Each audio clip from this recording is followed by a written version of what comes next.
పైల్స్లో bleeding అనే లక్షణం ముఖ్యంగా చూస్తాం.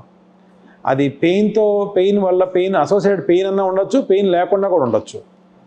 సో జనరల్గా మనం ఓవరాల్గా అంటే పైల్సా ఫిషరా అనే డిఫరెన్సియేషన్ చూసేటప్పుడు పెయిన్ ఉండి బ్లీడింగ్ అయితే అది ఫిషర్ అని, పెయిన్ లేకుండానే బ్లీడింగ్ అయితే అది పైల్స్ అని సాధారణంగా అంటే సింపుల్ వేలో చెప్పాలంటే ఇలా డిఫరెన్షియేట్ చేస్తాం.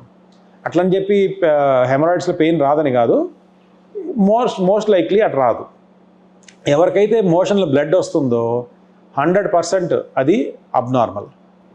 ఎవరైనా కొంచెం పడింది అట కాదండి. మోషన్లో బ్లడ్ వచ్చింది అని అంటే ఖచ్చితంగా టెస్ట్ చేయించుకోవాలి.